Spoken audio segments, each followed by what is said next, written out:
Hello everyone, Chipawapa here. Today we're not going to be jumping into a game of Age of Sigmar Stormground. Instead, we're going to be looking into the multiplayer heroes that we use on our online matches. I have compiled this list with the help of some incredible players who have sunk a lot of time into this game, but that said, this is not going to be a perfect guide. It will have its mistakes, things will change in the future as we unlock more items or learn more about the game and patches come out.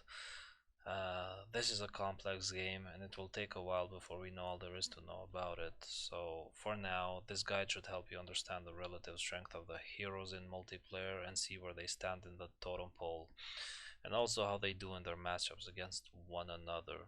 So this brings me to my point. Rating the heroes needs to be done in a way that can be measured, so we're going to evaluate them purely based on how they do in their matchups against one another. So S tier heroes are ones that do not have any counters and are probably a bit overpowered.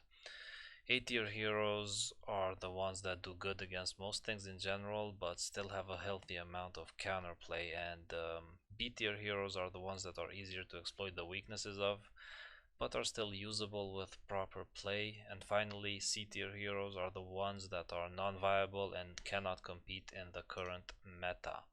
So let's not waste your time and let's just get straight into it. So yeah, we're just gonna start in no particular order here, and we're gonna place the Lord Aquilor into tier B.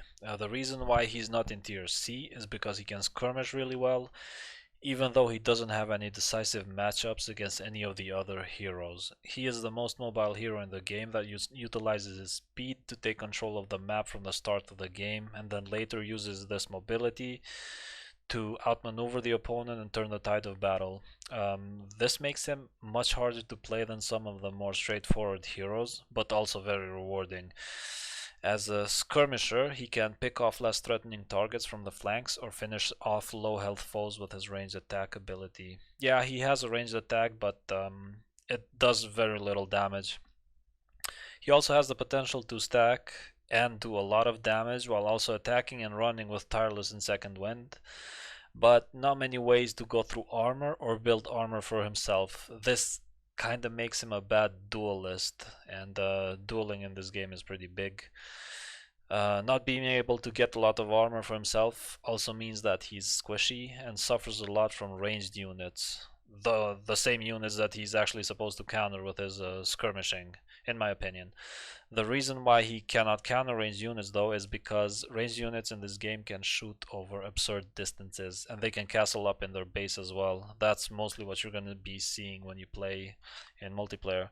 So the only way to get to the rangers is actually to overextend with Lord Aquilor, and if he does that, he will either be forced to use his mobility spells and saves, or he will just die outright, because the ranged units in this game, the more items we are unlocking, the more damage they are doing, and it's getting to a point where it's very oppressive. He does have some good abilities going for him, such as the teleport that I mentioned, which, well, allows him to teleport away or towards the enemy. Or he also has the ability to, well, give him a second chance at life, which basically whenever he's dropped to 1 health, he gets teleported away from danger. So essentially that's a cheat death ability, which could be good against ranged foes, but unfortunately it's not enough as it stands right now. So yeah, he also has one more ability actually, which gives him frenzy for a couple of turns, which gives him crazy damage against unarmored targets. But due to his weapon of choice being the sword, he cannot actually do much against armored targets. Currently though, this ability is kind of bugged, the frenzy that is. You can stack it infinitely in a turn and actually just one-shot the enemy lord, so we've been steering away from it until it gets fixed. So yeah, Freya, on the other hand, is a solid A-tier hero, in my opinion. Unlike Aquilor, she is more of a one-dimensional beatstick.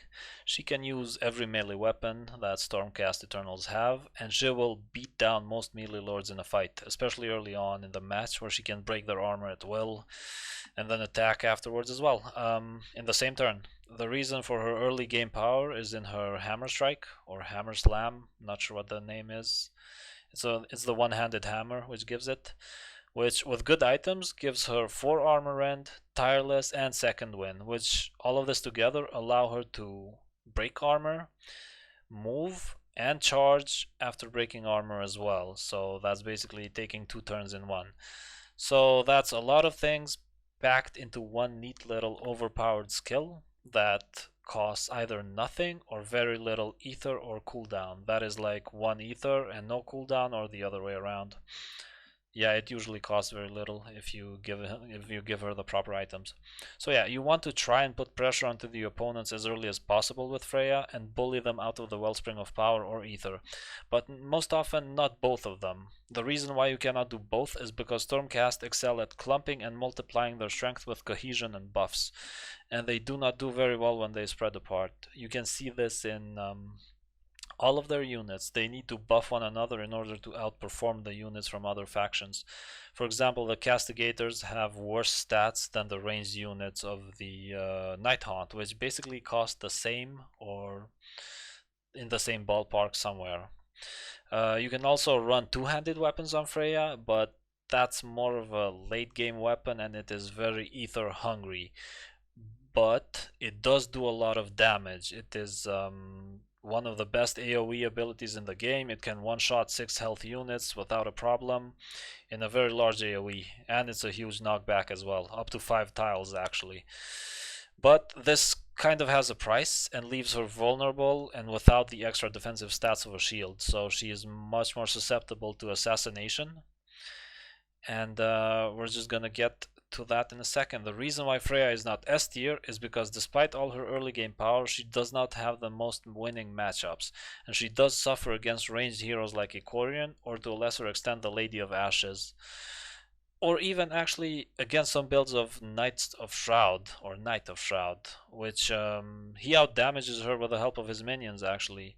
So as I said, if you go for a two-handed hammer and the enemy has Icorian, you will die way faster and you will have to play way more defensive, kind of defeating the purpose of actually picking Freya in the first place, because she is supposed to pressure you early. So yeah, that is Freya. Alright, so let's move on to the next hero, the Lady of Ashes. I think she belongs in tier B, but I also think this will change for the better as we unlock more items and play her more, maybe improving to tier A. She has so many ways to do armor ignoring damage and heal, it's kind of crazy. She is a wizard hero with lower than average health and armor values, but she is no slouch in melee either, and can actually beat certain variations of both Bronchestis and Freya, both of which are actually beasts in melee combat. She is much more nuanced than Knight of Shroud, in my opinion, and can be played quite a few different ways, which we are still exploring as we unlock more stuff. So she has 3 unique abilities. It's her passive. The first one is the passive heal, which gives her 1 health each time she deals damage. Her other ability is the Fire Aura, which ignores enemy armor and deals 1 damage per turn. This can be increased through some abilities and also stacked to deal more damage per turn. And as you can guess, this effect actually synergizes really well with the passive heal. So the more targets you affect, the more you will heal per turn.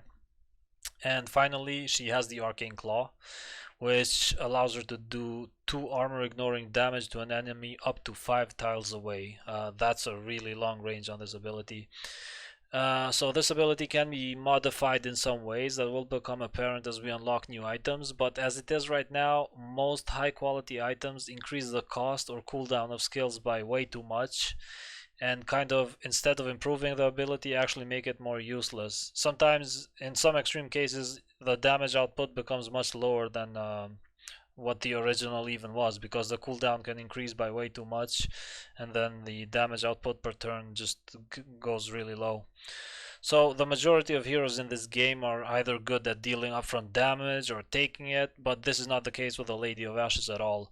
She's kind of unique in that she deals a lot of incremental armor ignoring damage, which also makes her good at 2 things. Obviously dealing reliable damage to targets around her, especially those that are heavily armored and deal a small amount of damage themselves. And also this makes her good at healing herself, since each point of damage she deals actually returns as health to her. There's a really good synergy with the type of sword that Nighthaunt get, which gives them heals whenever they use it. That's really big, and it's also armor ignoring, that very same sword. So it really sticks to the theme of the Lady of Ashes. So when the Lady of Ashes is faced against early game units with low to moderate damage, like tanks, she can fight them off very effectively with her heals and decent damage spread. But in the late game, the dynamic of the game kind of changes, and you have to play way more defensively with her and let the other units that you have spawned and hopefully preserved do their work, while she just stands at the back and uses her arcane claw to chip away at the enemy. So kind of in the late game her presence is really diminished, so that's kind of a bummer, but she does really well. She does definitely have a niche in the early game, despite what most people believe that she is a late game hero. Personally, I don't see it. Also, she does not do well against high burst damage units, obviously, low armor, low health. And since right now there are so many ways to do high damage on demand via ranged units or tongue lash into a goon squad of melee units, whatever it may be, she has way too many counters, and that's why she falls short of tier A. Alright, so we're just gonna move on to the Knight of Shrouds. This guy is a beatstick hero for the Night Haunt, but since Night Haunt are a pretty complex faction, their beatstick hero is also complex and varied, but not to the same degree that their Wizard Lady of Ashes is. The Knight of Shroud is the go-to hero for Night Haunt right now because of his reliable unique spawning mechanics through his Summon Wisp ability, his durability, which Night Haunt definitely don't have enough of. He is actually a tank, classified as one, and at times also his damage output, depending on the build. He does have some two-hander builds as well as one-handed. He is an early game assassin, in my opinion, that wants to put as much pressure as possible onto one key unit or hero and force the opponent on the back foot.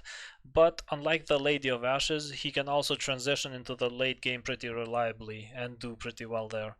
This guy does have quite a few favorable matchups, but suffers like nobody else against Icorian, which is the most played hero in the game, incidentally. And for that reason, we will firmly place him into A tier. He only has one ability, which I mentioned before, the Summon Wisp, but this ability does so many things, and if Nighthaunt didn't actually have it, they would never be able to compete against the other factions. Through this ability, the Knight of Shroud player can exert map control and a lot of pressure on the field, and it also doubles as a heal for units that are far from base, your units and the Knight of Shroud himself. In a way, this makes the Knight of Shroud as much of a support character as he's a tank or a damage dealer, so for a beatstick character, he has a surprising amount of ways he can be played. You can play him in a more supportive roles and just hang back. You can make him into a tank to soak up hits and heal back with his weapon. Or you can play him as a damage dealer with a big two-handed weapon that hits really hard. So even though he can be played in so many ways, he still falls short of S tier because Icorian completely negates all his attempts at pressure at any point in the game. And the Knight of Shroud really relies on that pressure to do something with himself during the game. So that's why we place him into tier A. Okay, now moving on to the infamous Icorian. This guy, you already know it, is S tier. He is so broken that he makes even Papa Nurgle's stomach churn in disgust. He's a wizard class hero for Maggotkin, and as expected has very low health and armor values, just like the other wizard, the Lady of Ashes. But what he lacks in defensive power, he makes up with his absolutely insane long-range offense and his ability to generate either power or ether passively until he can spawn an endless spell to pull you into. So in short, he is a cannon of a character. He deals so much damage, his mobility is average or subpar, and he has some super deadly spells that Nurgle can especially make use of. These spells are, well, universal for all wizards or spellcasters, but Nurgle especially can use them because they can drag units via Tongue Lash, and since endless spells instantly kill you if you run into them, well, you can put two and two together. So yeah, his high damage weapons usually have a Dispel as their default ability, which isn't used much, but it can be a good safety net against enemy endless spells. So if you have like Icorian and another sorcerer, you can probably dispel an endless spell with 2 casts. He deals 3 damage by default, which normally wouldn't be a problem, but unlike other ranged units, he can very easily skyrocket that damage through weapons and upgrades to 6. So couple that up with his unreasonable increase to range via Farsight, and we've got a really overpowered character in our hands, because he can almost shoot like across the field while staying put in his soul prison. Also, he can be kitted out to passively spawn more corruption around him, denying the enemy movement and giving allies free healing tiles and more map control. As the game is designed right now, there's little to no counterplay to this guy, and for that reason, we're just gonna place him into the S tier. And last but not least, we have Bronchestus, the fat boy. He is by far my favorite hero in the game. It's all I play. If you want to check out the guide on him, you can find it in the description below. He is a total juggernaut that brings armor rot, crowd control, and displacement to the table. He is by far the most durable unit in the game, and I love it. I may be a little biased here because this is my main hero that I play, but I will try to be as impartial as possible and as informative as possible. He can be built in 2 main ways, which is the Tongue Lash build or the Gutbuster. The Tongue Lash is a kidnap build that lets you pull enemies from 5 tiles away. Some would say that the range on this thing is a bit too long, and I'd agree. A range of 4 would be just as good. If you see Bronchestus that has gone for Tongue Lash, then you will know that he cannot do anything by himself in the early game, and that is the time to put pressure on him. But if he makes it into the mid to late game, you will be under constant threat of having your units kidnapped into a Nurgle Goon squad of Sorcerer and Puzzgoyles. On the other hand, if you see the Gutbuster build, know that he will destroy most targets in melee through armor breaking, and there is nothing in the early game that can kill him reliably in turn. The Gutbuster is less threatening in the late game, since it does not have the playmaking potential of Tongue Lash, but it's still very deadly. This guy also transitions into a very strong late game tank with Calcify, giving him +1 stacking armor on demand, so it's not like he falls off at some point. He's a constant threat to the enemy, and he can shrug off even the hardest hitters out there. Late game, early game, it does not matter. Bronchestus is strong against most heroes. He even offers good resistance against Icorian, which I don't think there are any other heroes in the game right now that can say that. But he doesn't do well against the armor rend of Freya and gets destroyed by the Lady of Ashes of all things. So for that reason we place him in A tier, and hopefully as we unlock items and try more stuff out, we will see if he goes for S tier or if he stays on A. He is really close, just like the Knight of Shroud, but for now we place him firmly on A and leave it at that.